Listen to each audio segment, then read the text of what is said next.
Bonjour messieurs, dames, je suis Cédric Sonrel, responsable du pôle Analytics à Cybercité.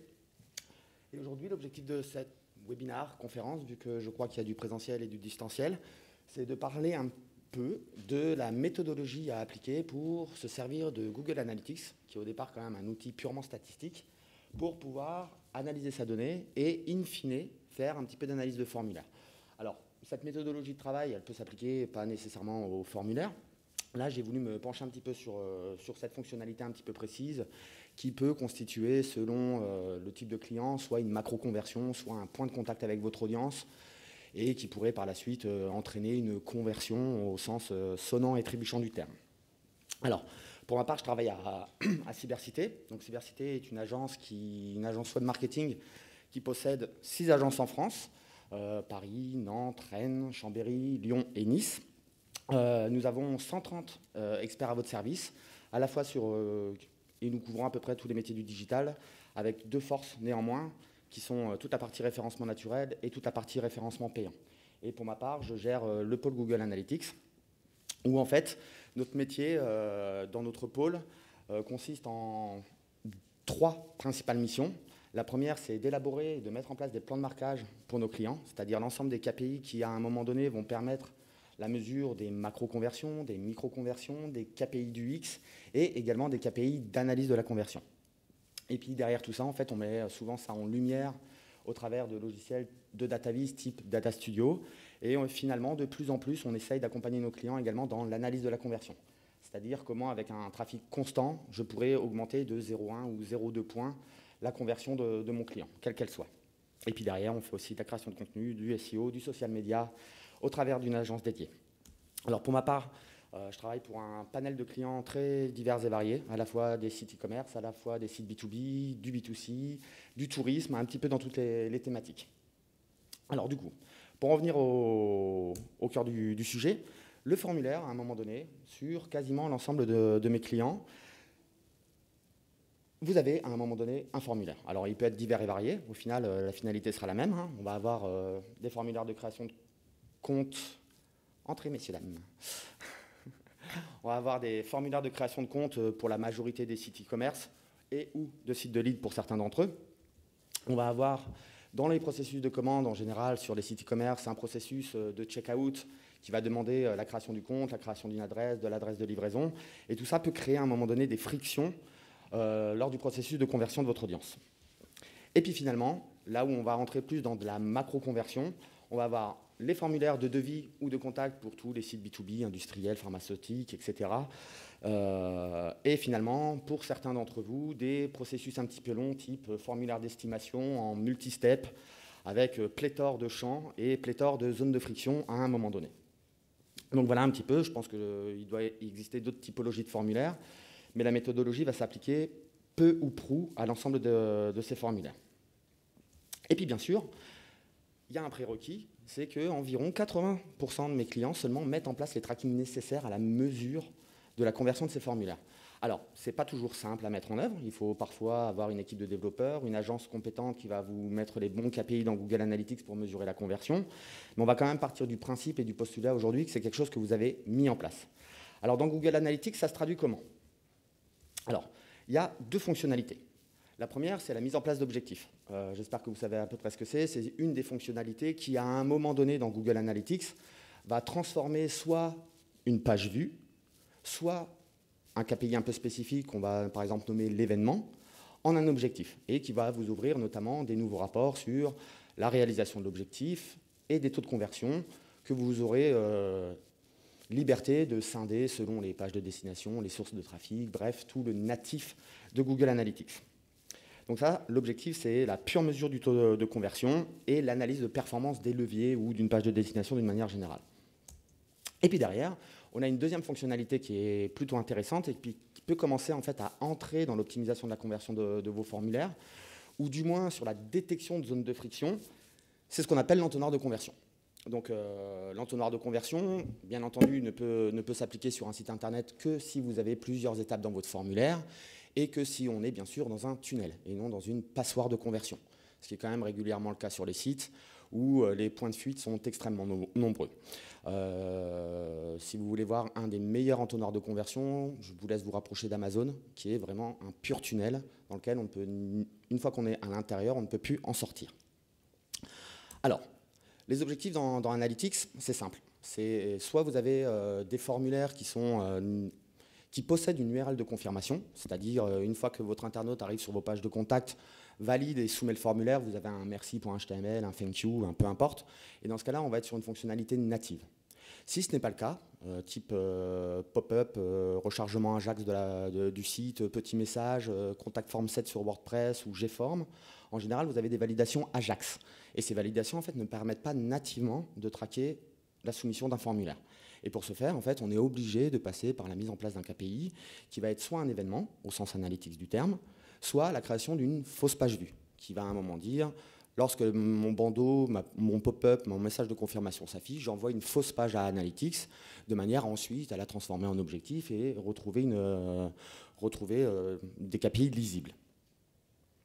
Et puis du coup, la seule métrique que vous allez avoir à un moment donné dans Google Analytics, lorsque vous allez configurer en fait l'objectif, c'est le taux de conversion. Et le taux de conversion, c'est un petit peu triste, c'est la réalisation de l'objectif sur le nombre de sessions. En gros, on prend tout votre tas de visiteurs et on dit à un moment donné, il y a eu 10 soumissions de formulaires. Et là, en fait, moi, je trouve que c'est un KPI qui est beaucoup trop large pour pouvoir commencer à rentrer dans un processus d'optimisation de la conversion. Tout simplement parce que sur un site Internet, à un moment donné, vous avez une certaine part d'audience qui n'est pas nécessairement toujours qualifiée. Et donc ces données, on les retrouve dans tout le trafic sur ces supports. Quand on va aller chercher dans les supports, vous avez les onglets qui s'ouvrent, vous choisissez votre objectif, et vous avez donc 3 KPI qui vont se mettre en place. 1, le taux de conversion, donc là en l'occurrence le 0,88, le nombre de réalisations de l'objectif, en l'occurrence le 2318, et puis la valeur si vous la définissez. Et puis ça vous permet derrière d'avoir l'ensemble de vos KPI par source et par support. Cependant, en fait, beaucoup de mes clients oublient à un moment donné, lorsqu'on rentre dans une analyse de la conversion, de supprimer certaines audiences. En premier lieu, l'audience déjà conquise. Plus vous allez avoir un site internet qui va générer du trafic, plus il va transformer, et puis fatalement, sur certaines micro-conversions, type création de compte, eh bien, votre taux de conversion va nativement descendre, puisque vous avez une part d'audience de plus en plus grande qui transforme, et donc de moins en moins qui va créer un compte. Et du coup, quand on commence à rentrer dans une optimisation de la conversion, il va falloir essayer de mesurer ou de se donner une idée de cette audience déjà conquise. Est-ce que c'est 5, 10, 15, 20%? Et à partir des chiffres que vous allez récolter, vous allez le prendre ou pas en compte dans votre optimisation de la conversion. Sinon, vous risquez de biaiser à un moment donné vos analyses. Et puis, pour certains sites, c'est carrément une audience non qualifiée. Alors, je travaille pas mal avec des sites industriels, des sites B2B, des sites de pharmacie qui proposent à la fois la macro-conversion, le formulaire de contact, le formulaire de devis, et souvent sur la même partie du site, une partie de recrutement, où on va retrouver les mêmes annonces, etc., etc. Et du coup, pour moi, c'est vraiment 2 cibles différentes sur un site Internet. Or, le taux de conversion, quand vous créez un objectif dans Analytics, il prend tout le monde. Et donc, si vous ne supprimez pas cette audience non qualifiée, non pertinente par rapport au lead que vous cherchez à obtenir, fatalement, vous avez des taux de conversion qui sont très faibles, ou qui sont, en tout cas, sous-évalués. Alors, la première question qu'on peut se poser, c'est est-ce que vous êtes dans ce cas-là et comment, si vous l'êtes, réussir à identifier cette audience? Et bien pour ça, en fait, l'outil principal dans Google Analytics, c'est ce qu'on appelle les segments. Alors les segments, c'est une fonctionnalité toute simple. En général, vous le retrouvez dans tous les rapports. Vous avez un petit bandeau qui s'appelle « Tous les utilisateurs ». Et bien nativement, dans Analytics, en fait, vous avez la possibilité de vous créer des propres filtres qui vont s'appliquer à l'ensemble des écrans de Google Analytics. Et donc là, par exemple, je vous mets 2 exemples de segments donc, qui concernent notamment un site qui fait de la logistique. Voilà, l'idée, c'est de pouvoir aller retrouver en fait, son colis ou son colis. Donc voilà, donc, je vais filtrer, je vais inclure ou exclure toute l'audience qui, à un moment donné, a cliqué sur « Aller voir mon colis ». Parce que cette audience est pour moi déjà qualifiée. Elle a déjà transformé sur le formulaire de création de compte, etc. Et puis en fait, je regarde juste. Là, en l'occurrence, c'est 4,59% du total de mon audience. Alors, est-ce que c'est tangible, pas tangible, représentatif, pas représentatif? L'idée, c'est juste de se dire, voilà, c'est 4,59. Et puis, je donne un autre exemple de site où, justement, on est dans le cas où le site a à la fois son formulaire de devis de lead et à la fois toute une partie de recrutement. Et là, par contre, quand je supprime l'audience qui, à un moment donné, se rend sur soit la partie recrutez-moi, soit sur une offre d'emploi, donc à la hache, je définis que cette audience n'est pas qualifiée, et bien j'arrive quand même à 22,90% de l'audience.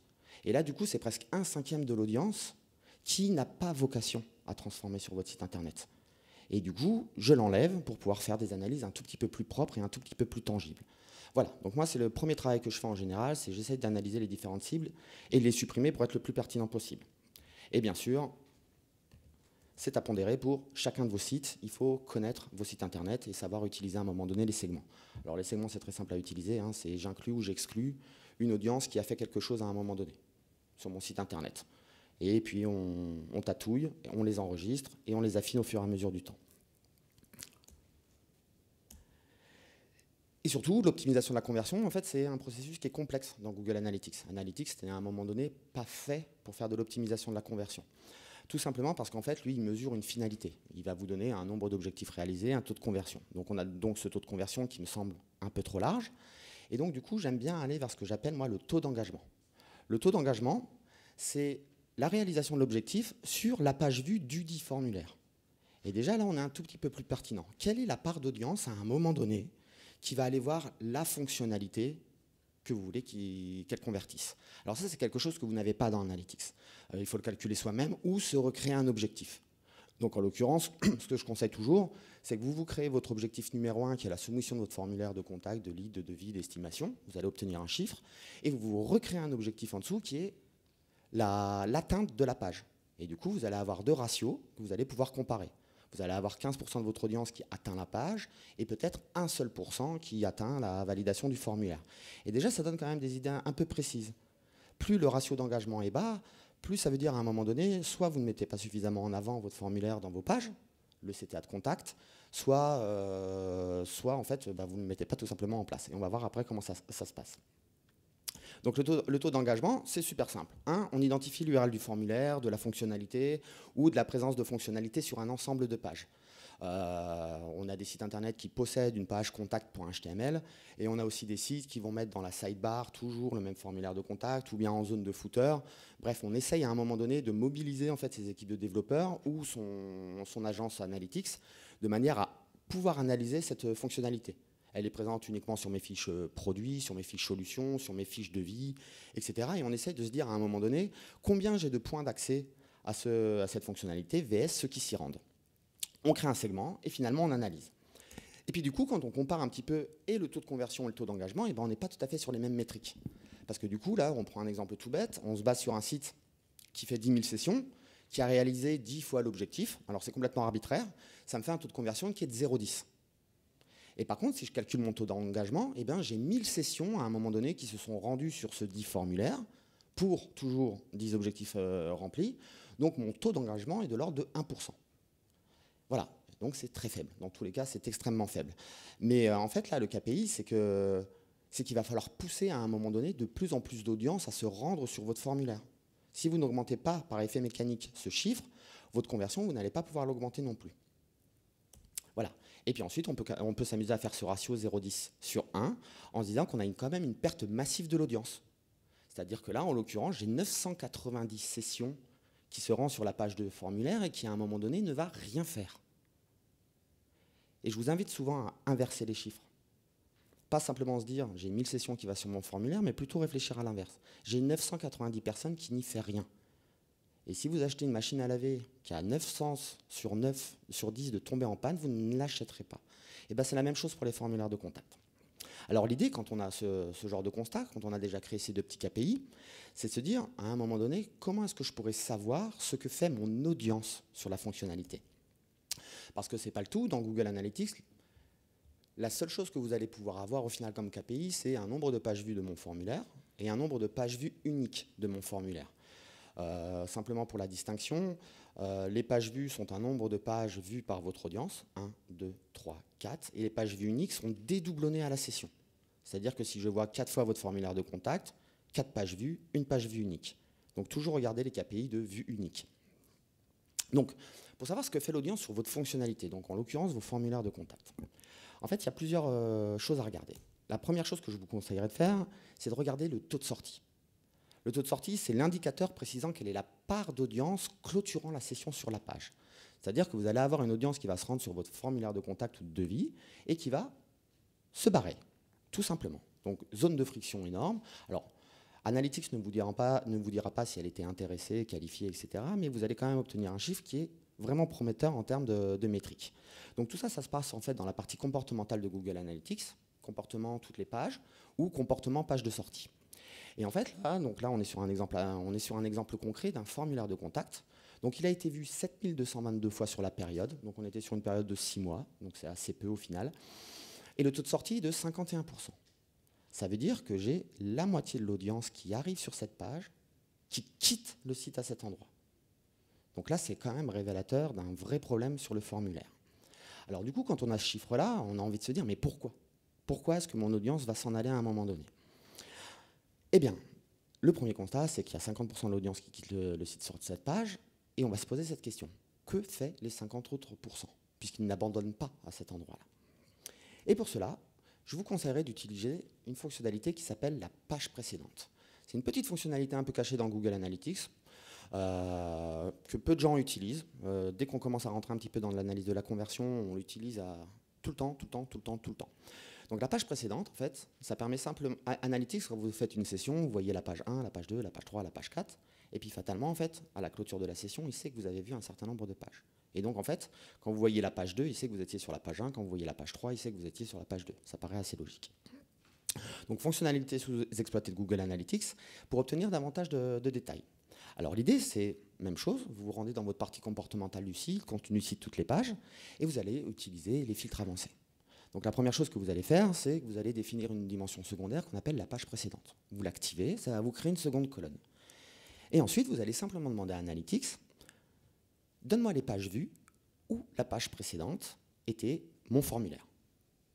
Vous exportez, vous classifiez, vous segmentez si vous avez besoin, et du coup, vous allez obtenir toutes les pages précédentes d'une audience qui a été sur votre page de contact. Et donc, vous allez savoir pourquoi est-ce qu'il s'enfuit de votre site Internet. Et du coup, alors, on s'intéressera à plusieurs choses. Une fois que le rapport sera généré, on va regarder le nombre de pages sur lesquelles l'audience s'est en allée à un moment donné. Là, en l'occurrence, j'en ai 195. Sur l'ensemble de mes sessions, j'ai eu 195 pages différentes sur lesquelles mon audience a fuité. Donc c'est déjà énorme. Plus le chiffre sera grand, plus vous serez obligé de sortir la donnée pour pouvoir la classifier ensuite. Là, je dois vous avouer qu'en un regard, on arrive assez rapidement à voir 195, c'est pas énorme.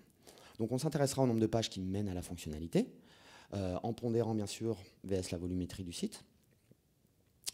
Et puis derrière, cet indicateur vous permettra d'affiner les pages pour les regrouper et puis essayer de faire des clusters. Et du coup, la résultante, c'est l'audience qui est sur mon... Comment mon audience qui s'est rendue sur le formulaire de contact venait de X% d'une page véhicule, de X% d'une page de recherche, de X%, etc. Et là, en fait, vous confrontez à des typologies de pages qui sont censées être transformatrices sur votre site Internet. Est-ce qu'il y a des dichotomies? Est-ce qu'il y a des deltas? Et là, j'en appelle à votre expertise et à votre connaissance de votre site Internet pour pouvoir identifier des biais ou des petites choses qui ne vont pas très bien. Vous êtes à même de savoir si l'audience qui vient depuis la page véhicule est légitime, parce que vous connaissez votre site Internet. Et puis du coup, la deuxième chose que j'ai tendance à faire, c'est de regarder un petit peu sur le long terme, avec des granularités soit à la semaine, soit au mois, pour voir s'il y a des évolutions dans le temps, si vous avez mis par exemple des campagnes CPC, du display, etc., qui pourraient un petit peu biaiser à un moment donné vos données. Donc vous pouvez regarder sous forme de camembert le temps T, et un tout petit peu plus dans la temporalité, pour se rendre compte. Ici, par exemple, je me suis cassé la figure à un moment donné à la 5e barre, c'est la mise en place de la RGPD. Voilà, c'est la désacceptation de l'audience du cookie analytics qui a juste vérolé toutes mes données. Voilà. Et toujours, de la page précédente, du coup, vous allez avoir ce type de graphique qui va se générer. Donc là, en l'occurrence, ma page précédente, c'est le contact. D'où vient mon audience? Et en fait, on cherche quoi, là? En fait, on cherche des problèmes de ciblage de page. En fait, quand je regarde cette chose-là, je me rends compte que mon audience, en fait, elle ne voulait pas aller sur le formulaire de contact. Elle voulait aller sur la page nous rejoindre. C'est ça qu'elle voulait. Donc en fait, j'ai un problème de ciblage. La question qui peut se poser, c'est est-ce que le site, à un moment donné, ne manque pas de clarté au niveau des CTA? Est-ce qu'il ne faudrait pas rajouter à un moment donné le bouton recruter à côté du bouton de contact qui est présent partout pour éviter justement ces biais et cette audience qui va arriver massivement alors qu'elle n'a pas envie de venir ici. On va pouvoir voir des typologies de pages qui sont liées à de la réassurance. Souvent, un internaute qui vient sur la page contact et qui va revenir ensuite sur la home, c'est qu'il a besoin de plus d'informations. Regardez la part d'audience qui va sur vos CGV, sur vos références clients, sur vos cas clients. En fait, ils étaient presque là pour vous contacter et il y a à un moment donné quelque chose qui les a empêchés de le faire. Ils sont revenus en arrière. Et selon ce qu'ils ont été voir, ça a peut-être créé une lumière chez eux.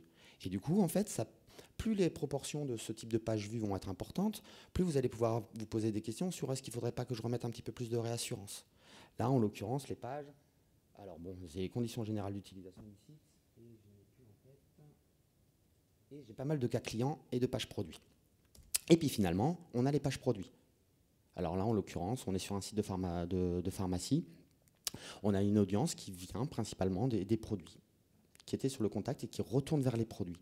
Comme si le formulaire de contact n'était pas suffisamment précis pour répondre à leurs demandes. Et en l'occurrence, c'est vrai, on est sur un simple formulaire de contact.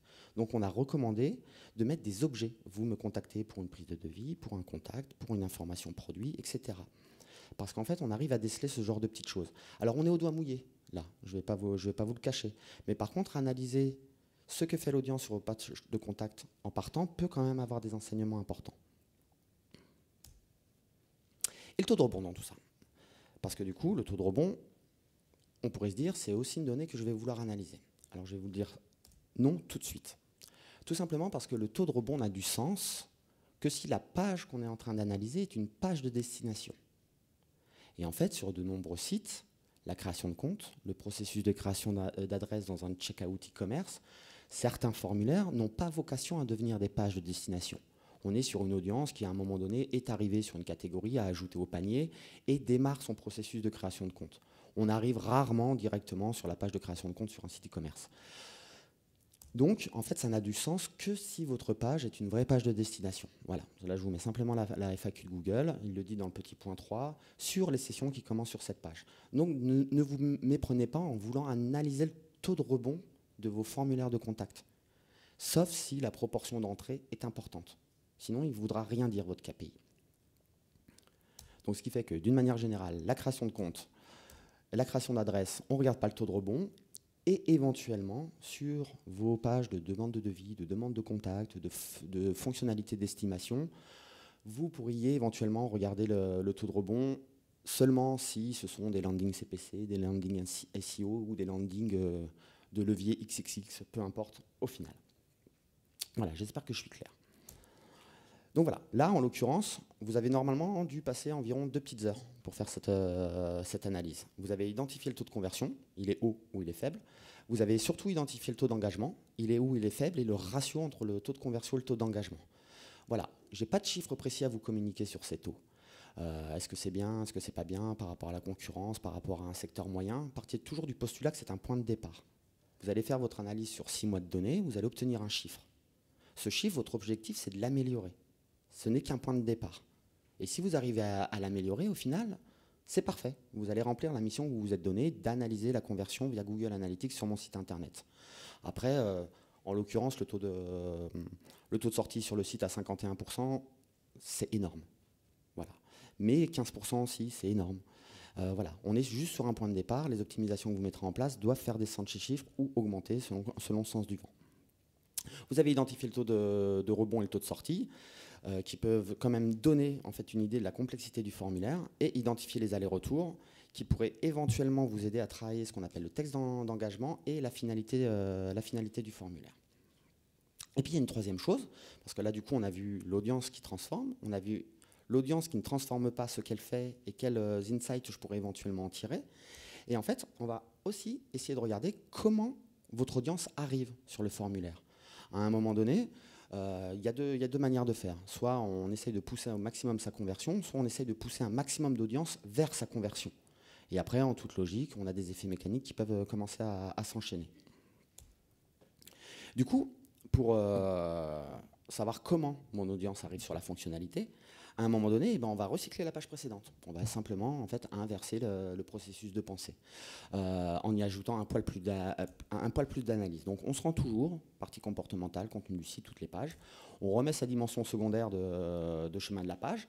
Et cette fois-ci, on lui dit, donne-moi les pages dont la page précédente était mon contact, ou mon formulaire, ou peu importe. Et du coup, on va obtenir à peu près le même tableau, sauf qu'il sera en sens inverse. La première colonne sera mon formulaire de contact, et ma deuxième colonne sera toutes les pages sur lesquelles mon audience est arrivée sur ce formulaire. Et là aussi, on exporte, on regarde le chiffre, on creuse, on segmente, on essaye de se dire mes pages produits sont des pages transformatrices, mes pages de catégorie ne le sont pas ou le sont moins. On essaye de scorer tout ça, et on essaye de se dire à un moment donné, est-ce que mon audience qui arrive sur mon formulaire de contact provient des bonnes pages ? Et après, on accumule les chiffres qu'on a déjà accumulés pour se dire, est-ce que mes pages qui transforment pour de vrai? Ou est-ce que j'ai des deltas? Donc on cherche d'où vient l'audience avant de se rendre sur le formulaire. On segmente par type de page, les produits, les solutions, les métiers. Pour ce faire, vous avez les regroupements de contenu dans Google Analytics ou les chemins de page, pour le peu qu'ils soient un petit peu lisibles. Sinon, ce sera un travail qui sera fatalement manuel à l'aide d'export. On tentera aussi de se demander si la page est plus ou moins éloignée de la transformation. Voilà, il y a des typologies de pages sur des sites internet qui sont très éloignées de la transformation. Il y en a d'autres qui sont plus proches de la transformation. Et puis surtout, on va se poser plusieurs questions. C'est est-ce qu'il y a un CTA ou pas? Est-ce qu'il est sur toutes les pages? Est-ce qu'il est plutôt positionné haut? Est-ce qu'il est plutôt positionné bas? Pour essayer de se donner une idée de l'appétence de vos CTA. Et bien sûr, derrière, on va chercher s'il y a des pages qui vous semblent sous-performantes par rapport à ces analyses. Et du coup, l'idée, c'est de venir optimiser la présence du bouton, du lien qui va pointer vers votre formulaire pour essayer d'avoir des effets mécaniques. Donc idéalement, on exporte les données. On exporte également les données des pages vues dans Google Analytics. On fait un simple recherche V dans Excel. On a une clé de réconciliation qui est la page. On s'amuse à merger en fait, ces données dans des datasets. Alors ça peut se faire avec Excel, ça peut se faire avec R, ça peut se faire avec Data Studio, ça peut se faire avec tout plein de logiciels. Là, je vais à la simplicité. Un bon recherche V dans Excel, c'est hyper efficace. Et puis du coup, là, je vous donne un tout petit exemple.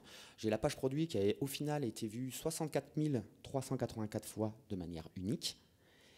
Et l'audience qui vient sur le formulaire de contact depuis nos produits, je suis à 283. Donc voilà, en fait, ça me fait un CTR qui est à 0,44. Et là aussi, l'idée, c'est pas de savoir si c'est bien, si c'est pas bien par rapport à la concurrence, c'est de se dire à un moment donné, je vais faire en sorte de maximiser ce chiffre, et pourquoi pas avec une optimisation du texte du CTA, l'utilisation de l'impératif, d'une forme active, d'un push un peu fort, je vais essayer de passer à 0,55. Et du coup, si vous faites ça sur 15 pages, vous allez petit à petit pousser votre audience de plus en plus vers le formulaire de contact. Et là, par contre, vous allez passer beaucoup plus de temps. Là, je suis sur un tout petit site, mais du coup, plus vous allez avoir de formulaires, plus vous allez avoir d'analyses à faire, plus vous allez avoir d'étapes, plus il faudra recommencer ces étapes pour chacune de vos étapes. Donc là, on identifie les pages génératrices de clics sur vos CTA, on classifie les pages. Voilà, ça vous permet de savoir s'il est présent ou pas, de modifier le texte du CTA, de définir le positionnement du CTA dans la page, et derrière d'avoir des leviers d'optimisation mécanique. Alors tout ça, c'est fastidieux. Il faut savoir que dans nos prestations d'analyse de la conversion, on met tout ça en place. Ça veut dire que cette analyse, on vous la mâche. Tout simplement parce que si vous avez des équipes de dev et que vous leur prenez en photo cette future slide, en fait, c'est assez simple de pouvoir identifier tous ces chiffres. La première chose, c'est qu'à un moment donné, dans vos pages produits, dans vos pages catégories, dans vos pages de solutions ou de vos pages de métiers, vous allez mettre un bouton qui va pointer vers vos demandes de devis, etc., qui aura une forme. Bref, avec des sélecteurs CSS, un petit peu de technique, un petit peu de JavaScript, il est assez facile avec Google Tag Manager de se dire à un moment donné, le bouton est présent. L'internaute arrive sur la page se charge, on va topper le sélecteur CSS avec un JavaScript présent. Donc ça évite de faire toute la première manipulation, d'essayer d'identifier ces pages avec son bouton. La deuxième chose, c'est qu'à un moment donné, même chose, en JavaScript, vous avez des fonctionnalités dans Google Tag Manager qui s'appellent l'Element Visibility. À partir du moment où votre audience scrolle et commence à voir le bouton, boum, on déclenche un événement. Et du coup, là, on arrive à voir le visible. Donc on a le présent, on a le visible. Et puis fatalement, le plus simple, c'est qu'on va traquer le clic sur le CTA. Alors après, on va récupérer le texte, on va récupérer la page, on va récupérer tout ce qui est possible. Mais avec ces 3 KPI en fait, qu'on va mettre en place, et du coup, il ne faut vraiment pas beaucoup de temps, il faut 50 minutes pour le mettre en place, et vous laissez tourner un petit peu. Et du coup, on se retrouve avec 3 KPI. Pour chacun de vos CTA, on aura la présence, la visibilité et le clic. Et du coup, là, je vous donne juste des chiffres d'un client. Présence, 147 000 fois.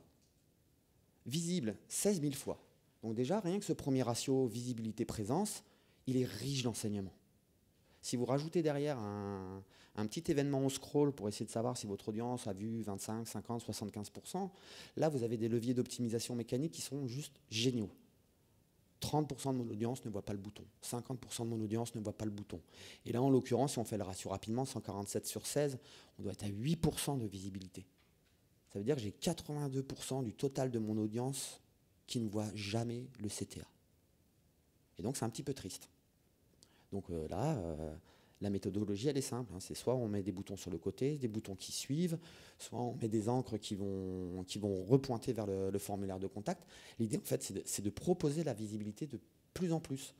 Et j'ai certains sites où, en fait, les pavés de texte sont tellement énormes, on veut présenter toutes ces solutions, tous ces avantages, et on se retrouve avec des pages qui sont gigantesques, que l'audience lit ou ne lit pas, avec un simple bouton de CTA en bas de page.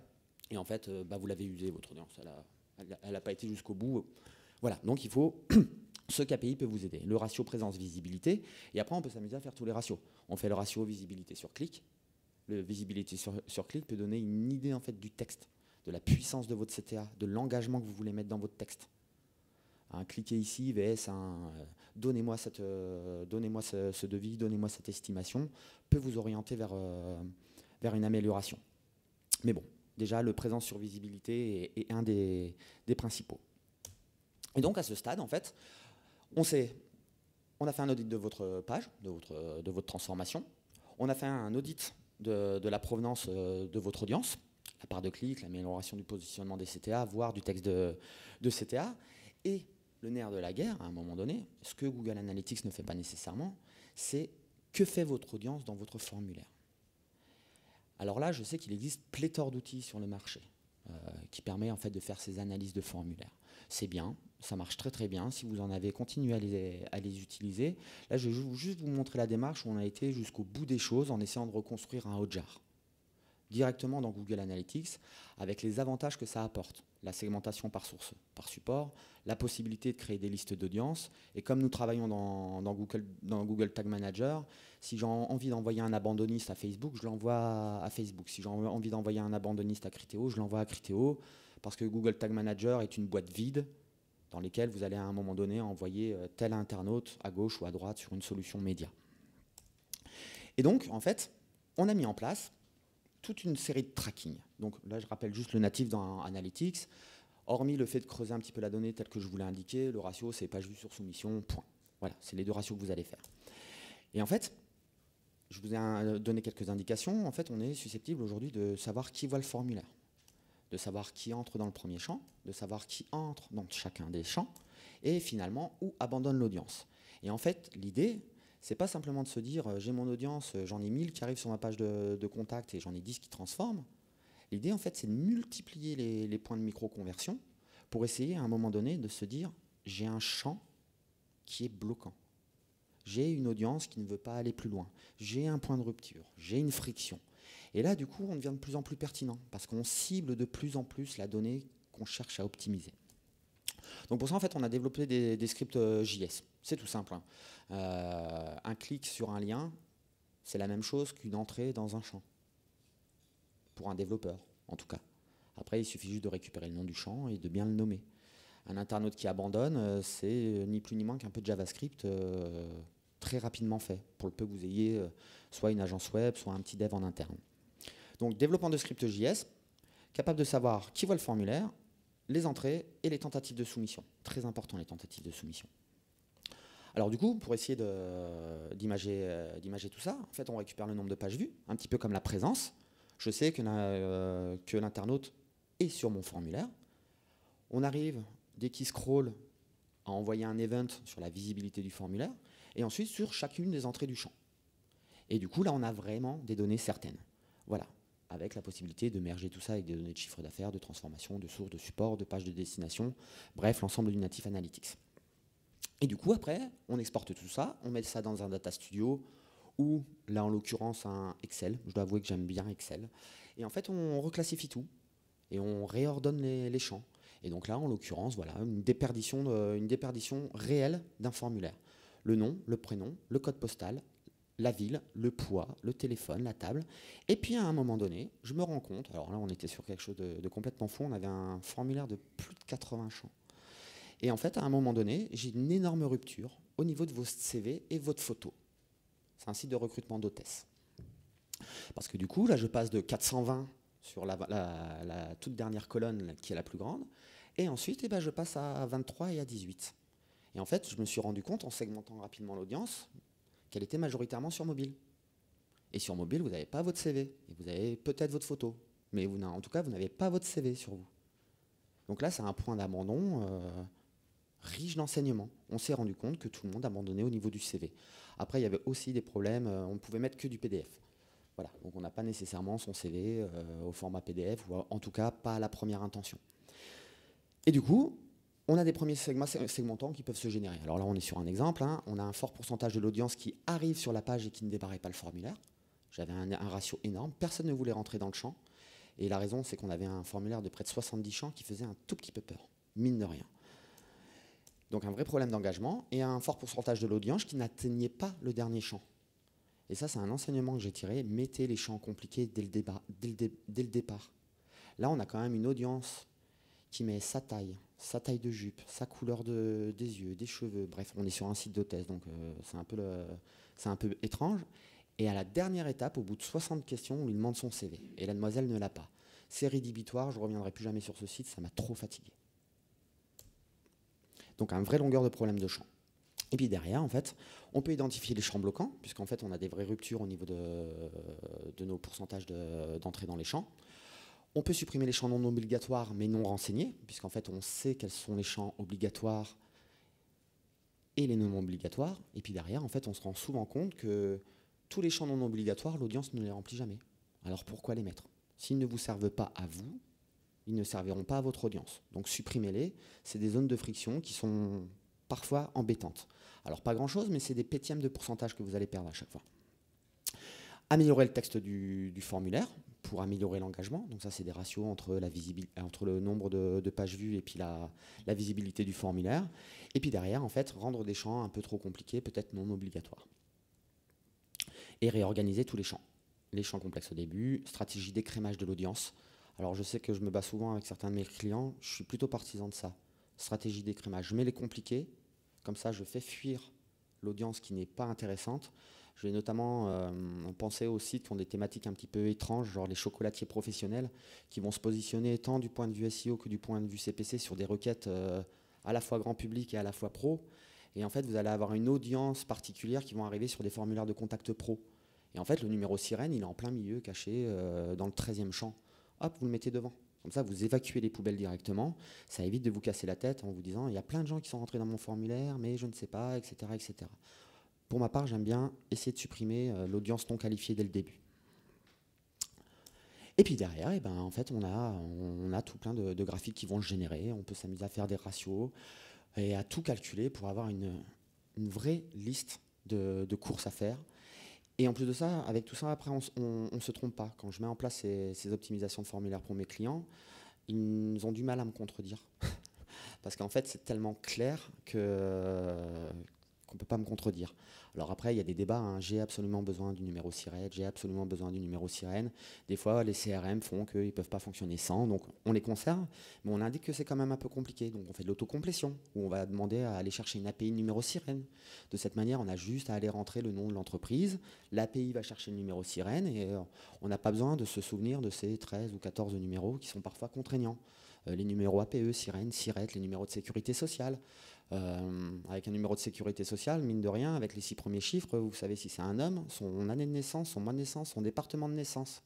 Donc si vous avez des formulaires et des numéros de sécurité sociale, avec les 6-7 premiers chiffres, vous générez 6 ou 7 champs du formulaire. Et j'ai des clients qui mettent leur numéro de sécurité sociale et après, il faut que je redise si je suis un homme ou une femme. mon département de naissance, etc. C'est dommage. Et puis derrière, eh ben, on fait tous les ratios. Voilà, un entonnoir de conversion de contact, le vu, le premier champ obligatoire, parce que du coup, après, on cherche à analyser. L'idée, c'est aussi de se débarrasser de ce qui n'est pas obligatoire, de ce qui est déjà précoché. Typiquement, un monsieur, madame, il y a toujours une case qui est déjà cochée. Donc, on ne va pas en tenir compte dans la déperdition, puisque l'audience n'est pas obligée d'interagir avec cet input. Et donc, en fait, en général, je vais chercher le premier champ obligatoire. Et là, en l'occurrence, j'ai 100% de mon audience qui voit le formulaire, et j'en ai que 10 qui rentrent dans le premier champ obligatoire. Donc là aussi, en fait, on se rend compte, et tous mes clients ont ce type de chiffres. Hein. J'ai jamais personne qui a des chiffres pharaoniques. Et ensuite, eh ben, on segmente le dernier champ obligatoire. Et du coup, là, entre le premier champ obligatoire, entre la deuxième colonne et la troisième colonne, je perds 50% de mon audience. Et on n'est pas sur un formulaire qui fait des milliards. Et derrière, on mesure aussi les tentatives de soumission. Toute audience qui tente à un moment donné de soumettre. Et du coup, en allant chercher cette donnée, on se rend souvent compte que les cases à cocher, type RGPD, type cocher les conditions générales de vente, sont régulièrement oubliées par l'audience.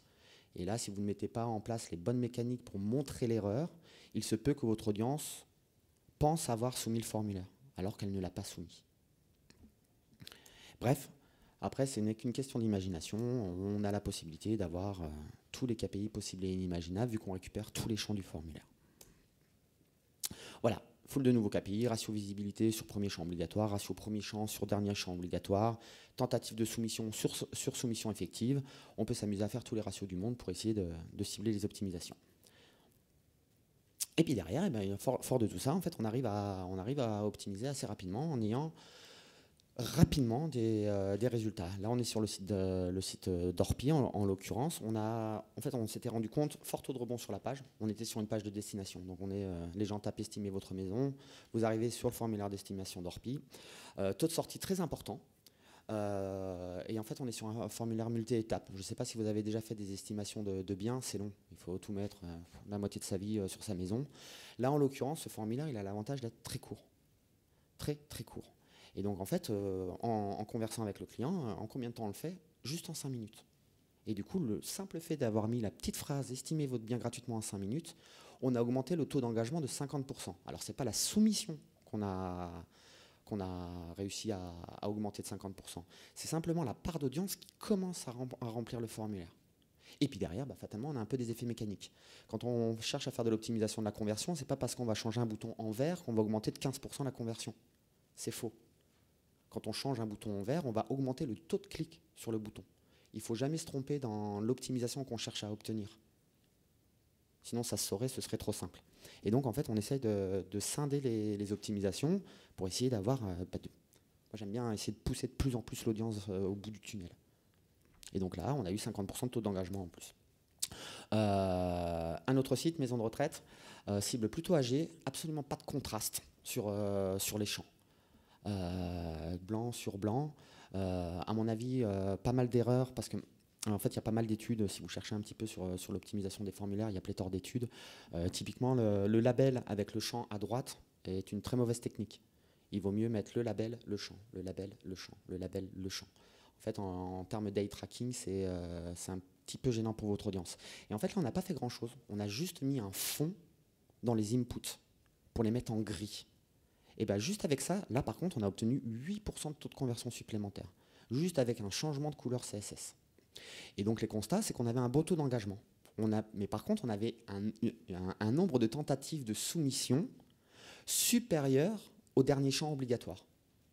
Donc fatalement, on avait une audience qui tentait de soumettre. Et la case RGPD ou conditions générales d'utilisation, je ne sais plus c'était laquelle, était sous-représentée. Et pourcent obligatoire. Du coup, on a mis du rouge, on a mis du wording, on a mis du contraste. Et bien juste avec ça, plus 8% de taux de conversion. Et puis finalement, sur l'énorme formulaire, on a de plus de 70 champs pour des hôtesses.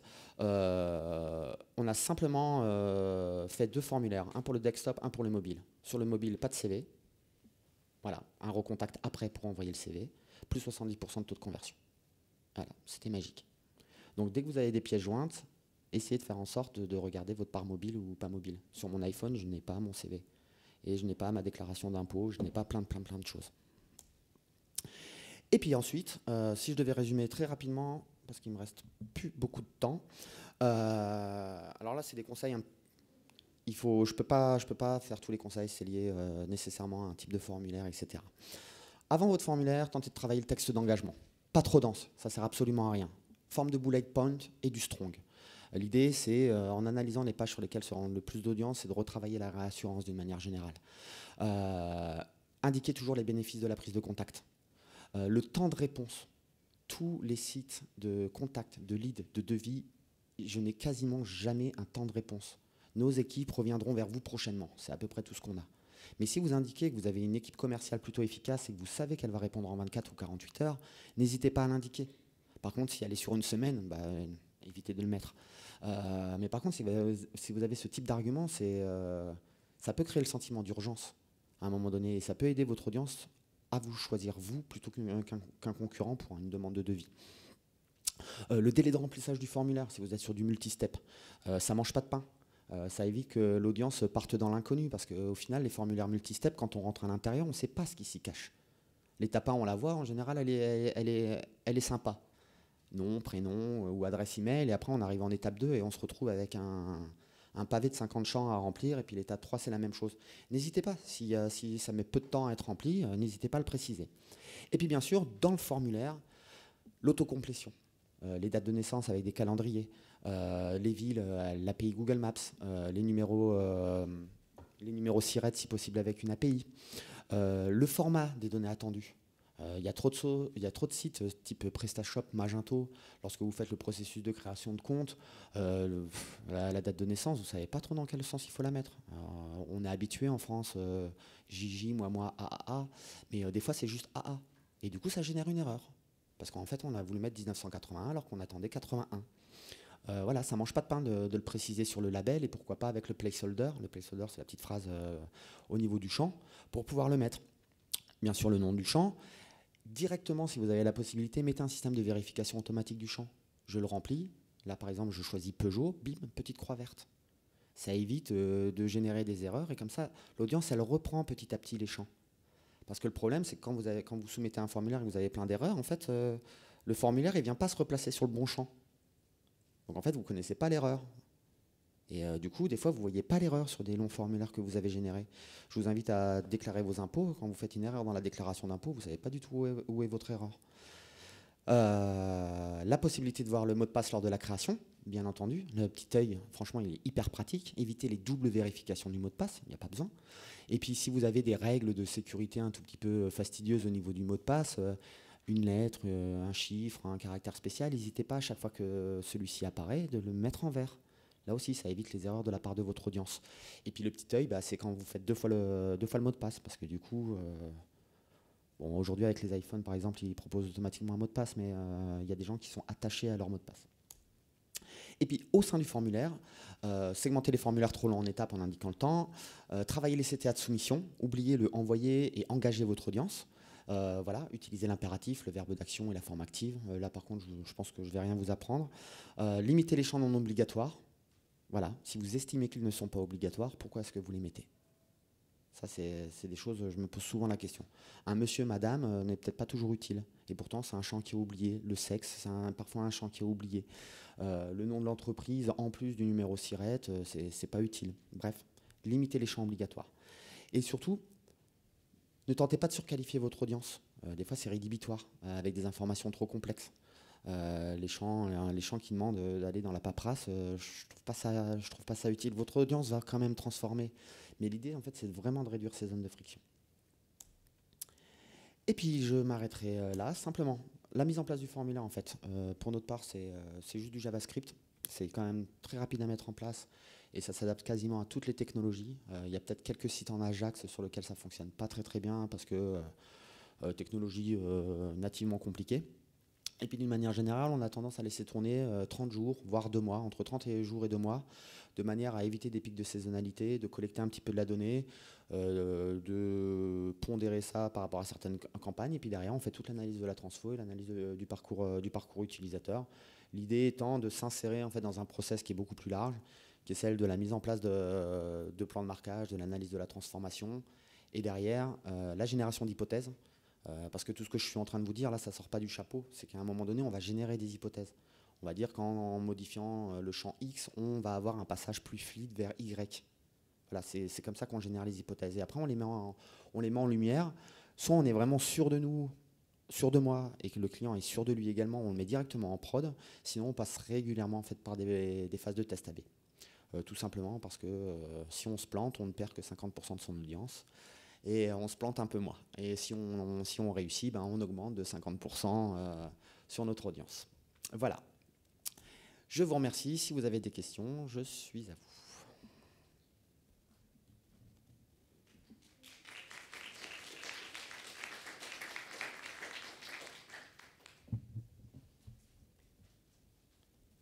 No question? Eh bien, je vous remercie.